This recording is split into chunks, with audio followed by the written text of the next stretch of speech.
கிறிஸ்துவில் பிரியமானவர்களே, ஆண்டவராகிய இயேசு கிறிஸ்துவின் நாமத்திலே உங்கள் யாவரையும் வாழ்த்தி ஆசீர்வதிக்கிறேன். இந்த நாளுக்கென்று தேவன் நமக்கு அருளி இருக்கும் ஜீவ வார்த்தை அப்போஸ்தலர் நடபடிகள் 27ஆம் அதிகாரம், அதிலே 44வது வசனம். அதன் கடைசி பகுதியை நான் வாசிக்கிறேன். இவ்விதமாய் எல்லாரும் தப்பி கரை சேர்ந்தார்கள். நான் நம்புகிறேன், விசுவாசிக்கிறேன், இந்த நாள் நீங்கள் இழந்தவைகளை எல்லாம் திருப்பிக் கொள்ளும் ஒரு நாளாக இருக்கிறது. It's a day of restoration. நஷ்டத்தை நன்மையினால் ஈடு செய்யும் ஒரு தேவனை உங்களுக்கு அறிமுகப்படுத்துகிறேன். என்னை கேட்கிற தேவனுடைய பிள்ளைகளே, அப்போஸ்தலர் நடபடிகள் 27ஆம் அதிகாரம் 1ஆம் வசனத்தை வாசித்து பார்க்கும் பொழுது, இத்தாலியா தேசத்தை நோக்கி புறப்பட்ட ஒரு கப்பல் யாத்திரை. 276 பேர் மொத்தமாக பயணித்தார்கள்.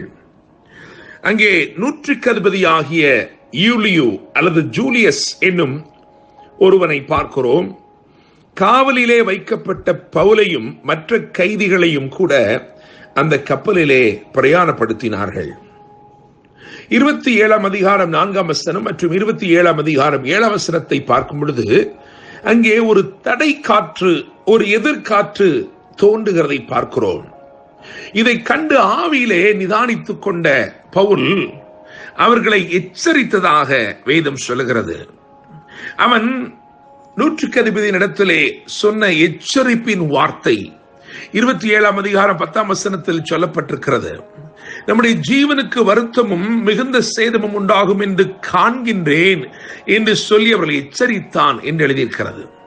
ஆனால் நூற்றுக்கதிபதியோ பவுலின் மூலமாய் சொல்லப்பட்ட எச்சரிப்பின் வார்த்தைகளை கவனிக்காமல் தேவ ஆலோசனைகளை புறம் தள்ளி மாலுமி சொன்ன வார்த்தைகளையும் கப்பல் எஜமான்கள் சொன்ன வார்த்தைகளையும் அங்கே இருந்த, அதாவது கிரேத்தா தீவில் உள்ள அநேகருடைய ஆலோசனையும் கேட்டு அவைகளுக்கு அவன் இணங்கினான்.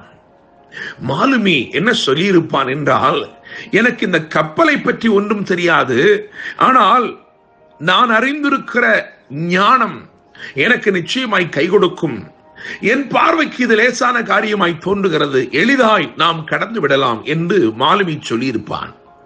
அந்நாட்களிலே ஒரு கப்பல் யாத்திரை என்பது ஒரு கடினமான ஒன்று. அந்த கப்பல் யாத்திரை உண்மையில் அது ஒரு சேஃப் ஷிப், அதாவது இந்த கப்பல் உண்மையில் ஒரு நல்ல கப்பல், இது பலமுள்ள ஒரு கப்பல் என்பதற்கு கேரண்டி கொடுக்கும்படிக்கு, அதை உத்தரவாதம் பண்ணும்படிக்கு அதிலே கப்பலுடைய எஜமான்கள் பிரயாணித்தார்கள். கப்பலுடைய எஜமான்களே அதிலே பிரயாணிக்கிறார்கள் என்றால் நம்பிக்கையோட மற்றவர்கள் ஏறுவார்கள். எனவே அப்படித்தான் கப்பல் எஜமான்கள் அங்கிருந்தார்கள். அவர்கள் சொன்னார்கள், எங்களுக்கு உலக ஞானத்தை பற்றி எங்களுக்கு தெரியவில்லை, ஆனால் எங்கள் கப்பல் மிகுந்த பலமுள்ளது, அது மிகவும் பலமாய் கட்டப்பட்ட ஒன்று என்று சொன்னார்கள். எனவே இங்கே உலக ஞானமும் பலமும் மேலோங்கி நிற்பதை பார்க்கிறோம். மாத்திரமல்ல, அநேகருடைய ஆலோசனை எழுதியிருக்கிறதே, அந்த அநேகர் யார் என்றால் கிரேத்தா தீவில் உள்ள ஜனங்கள்.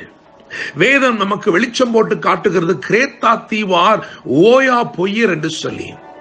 அநேகர் சொல்லுகிற ஆலோசனை அது ஒருவேளை கேட்பதற்கு நன்றாய் தோன்றலாம், ஆனால் கர்த்தர் என்ன சொல்லுகிறார் என்பதை கவனித்து கேட்டு அதன்படி செய்கிறவனே பாக்கியவான். என கேட்கிற தேவனுடைய பிள்ளைகளே, நூற்றுக்கு அதிபதி தேவனுடைய ஆலோசனை புறந்தள்ளி விட்டு அவன் மனுஷ யோசனைகளை பெரிதாய் எண்ணி அவனுடைய பிரயாணத்தை, அந்த கப்பல் பிரயாணத்தை அவர்கள் தொடர்ந்தார்கள். வேதம் சொல்லுகிறது, அவர்களுக்கு கைகூடி வந்து கொண்டிருந்த அல்லது மெதுவாய் அடித்துக் கொண்டிருந்த தென்றல் திடீர் என்று சொல்லி ஒரு கொடுங்காற்றாக, யூரோகலிதோன் என்னும் கடுங்காற்றாக அது மாறிற்று, ஒரு பெரும் புயலாய் மாறிற்று. அந்த பெரும் புயல் பயங்கரமாய் கப்பலின் மேல் மோதினது. அந்த கப்பல் நிலைகுலைய செய்தது. அந்த கப்பல் போகும் திசை அறியாமல் அது கடலிலே அங்கும் இங்குமாக அல்லல் பட்டது. வேதம் சொல்லுகிற 20வது வசனத்தை வாசித்து பார்க்கும் பொழுது, இனி பிழைப்போம் என்னும் நம்பிக்கை முழுவதும் அற்று போயிற்று என்று எழுதியிருக்கிறது. என கேட்கிற தேவனுடைய பிள்ளைகளே, சில நேரங்களிலே தேவ ஆலோசனைகளை புறந்தள்ளிவிட்டு மனுஷ யோசனைகளுக்கு இணங்கி நாம் செய்கிற காரியங்கள் நம்முடைய வாழ்க்கையில சில பெரும் புயல்களை கொண்டு வந்து விடுகிறது. ஆனாலும் எந்த பெரும் புயல் வந்தாலும் கர்த்தருடைய வார்த்தை நமக்கு தைரியம் சொல்லுகிறதாகவே இருக்கிறது. 24 வசனத்தை வாசித்து பார்க்கும் பொழுது, பவுலே பயப்படாதே, நீ ராயனுக்கு முன்பதாக நிற்க வேண்டும், இதோ உன்னுடனே கூட யாத்திரை பண்ணுகிற யாவரையும் தேவன் உனக்கு தயவு பண்ணினார். இதை கேட்கிற தேவனுடைய பிள்ளைகளே, நம்முடைய வாழ்க்கையிலே நாம் அழிந்து போகிறோம் என்று நினைக்கும் பொழுது நமக்கு ஆதரவாய் தைரியம் சொல்லுவதுதான் தேவனுடைய வார்த்தை, தேவனுடைய சத்தம். என கேட்கும் தேவனுடைய பிள்ளைகளே, 27 அதிகாரம் 40 வசனத்திலே பெரும் பாயை காற்று முகமாய் விரித்தார்கள் என்று எழுதியிருக்கிறது. எந்த காற்று கப்பலை உடைக்கும் என்று நினைத்தார்களோ அதே காற்று இப்பொழுது உதவி செய்கிறது, கரை சேரும்படிக்கு உதவி செய்கிறது. 43 வசனம் 44 வசனத்தை பார்க்கும் பொழுது, சிலர் நீந்தினார்கள், சிலர் கப்பல் துண்டுகளை பிடித்துக் கொண்டு கரை சேர்ந்தார்கள், சிலர் தங்களுடைய சுயபலத்தினாலேயே கரை சேர முற்பட்டார்கள், சிலர் துண்டுகளை, கப்பலின் துண்டுகளை பிடித்திருந்தார்கள். என கேட்கிற தேவனுடைய பிள்ளைகளே, நீ பிடித்திருப்பது ஒருவேளை ஒரு முழு கப்பலின் சிறிய துண்டாக இருக்கலாம், ஆனால் உன்னை சேர்ப்பது அந்த கப்பலின் துண்டு அல்ல, கர்த்தரின் வார்த்தை. தேவனுடைய வார்த்தை நிச்சயமாய் உன்னை கரை சேர்க்கும். தேவனுடைய பிள்ளையே, மரணத்தின் விளிம்பிலே மடிந்து போவோம் என்று நினைத்தவர்களுக்கு கிட்டி வந்த கரை, அதற்கு என்ன பெயர் தெரியுமா? 28 அதிகாரம் 1 வசனத்தில் மெலித்தா என்று எழுதியிருக்கிறது. மெலித்தா என்று சொன்னால் தேனோடும் பூமி, லேண்ட் ஆஃப் ஹனி. என கேட்கிற தேவனுடைய பிள்ளைகளே, மடிந்து போகிற நிலைமையிலிருந்து தேவன் இப்பொழுது மனரம்யமான ஒரு இடத்திற்கு கொண்டு வந்து உங்களை ஆசீர்வதிக்க போகிறார். மெலித்தாவில் அன்பு இருந்தது, அனல் இருந்தது, அரவணைப்பு இருந்தது, அநேக மரியாதை இருந்தது என்று வேதம் ஒவ்வொன்றையாய் வரிசைப்படுத்துகிறது.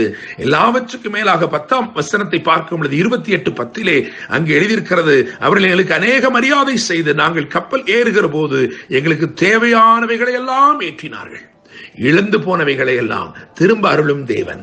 நிச்சயமாய் இந்த நாளிலே உங்கள் வாழ்க்கையை ஆசீர்வதித்து மகிமையுள்ளதாய் மாற்றுவார். என்று அன்புடன் pastor Daniel Moses. God bless you.